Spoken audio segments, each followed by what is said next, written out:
Oh, hi mga bes! Welcome to my second video. And this video, ang gagawin natin is unboxing. Oh my, finally, nakabili na ako. I've been looking for this sa Manila pa lang, mga way back November. Actually, gustong-gusto ko na siyang bilhin. Pero, medyo may kamahalan sa Manila. So, medyo out of budget pag doon ako bumili. I remember I tried to check this one sa Singapore. Siguro mga April of last year. So, doon medyo mababa. Like mga mas mura na mga 10,000 compared sa Manila price. Hindi ko pa nabili that time kasi meron pa tayong mga hamon sa buhay ng mga panahon na yon. Kaya hindi ko siya nabili sa Singapore. So, before I left Manila, sobrang lagi ko siyang tinitingnan sa Power Mac, sa iStudio. Pero ganun pa rin yung price niya. Although, in Manila, pwede ko naman siyang bayaran ng deferred payment. Like, pwede ko siyang ipa 6 months, 12 months. And I know, pag Citibank card holder ka pa nga, pwede yata for 24 months. Pero, ang tagal naman nun mga bes. So, nung one time, nag-iikot-ikot ako sa Shinjuku area. Nag-check ako sa Mac store. So, not Mac Makeup as in Power Mac. Mga Apple store in Shinjuku. And, mas mababa yung price dito compared sa price sa Manila.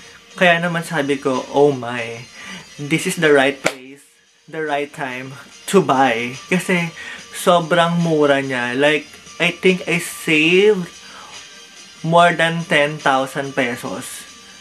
Dahil dito ko siya binili ha. Pero kung sa Manila ko siya binili, medyo mahal. Actually, wait lang. Parang may price pa ako dito sa phone ko eh.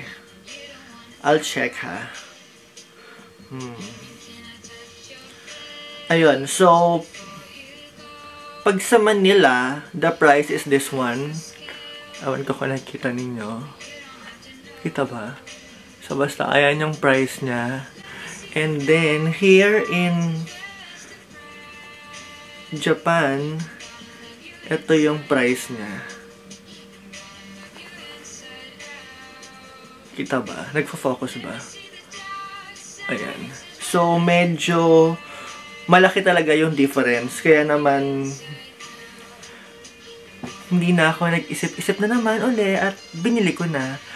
Although, ginastify ko naman yung pagbili ko nito. Sabi ko, kailangan ko ba talaga? Useful ba talaga? O baka naman gusto ko lang pero hindi ko naman ganun kakailangan. Alam niyo yun? Need over want. Pero hindi eh. Kailangan ko talaga. I posted something on Facebook nung binili ko yung item last Sunday. Ang sabi ko ay maturity means buying something you need and useful in your life than buying a fancy designer bag.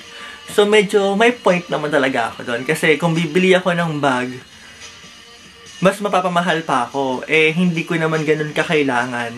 Pero ito, sobrang kailangan ko talaga for business and for personal use. Kaya, sabi ko talaga, okay, let's buy.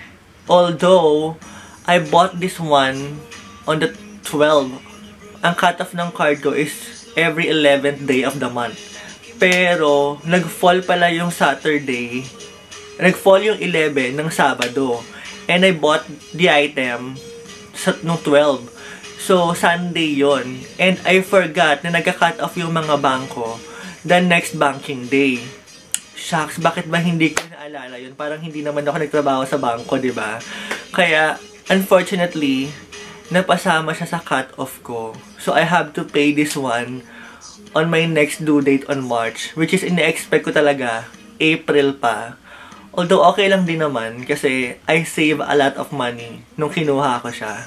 Tsaka before pa pala, nung nasa Manila, iniisip ko gamitin lahat ng credit card points ko to buy this item. If gagamitin ko lahat ng points na na-earn ko sa card ko, makakasave ako ng at least 20,000 or makakakuha ako ng worth 20,000 na GC from Power Mac na galing sa card ko. So, I have to shell out na lang mga magkano na lang tapos pwede ko pang ipa-installment, diba? Pero, nung kinompute ko parang no, hindi pa rin enough. So mas okay na yung credit card points ko is i-convert ko na lang into mabuhay miles kasi medyo mahal yung airfare nung time na nagpunta ako. So mas malaki yung na-save ko. I'm so wise, diba?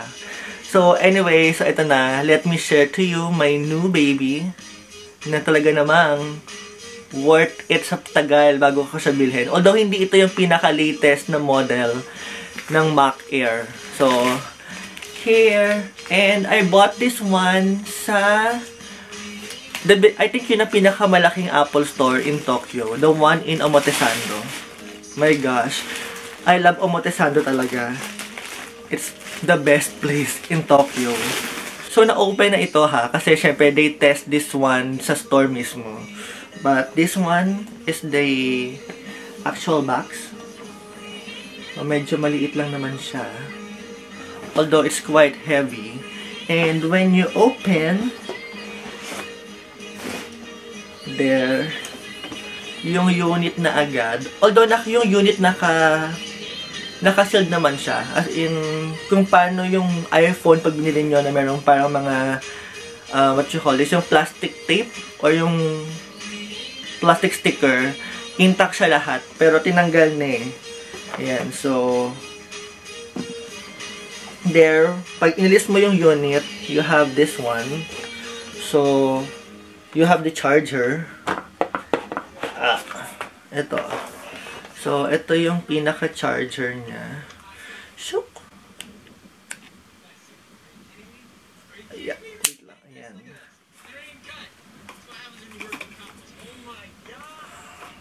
So, ayan yung charger. And then, ito, extension yata, pero hindi ko pa nasubukan. Ayan.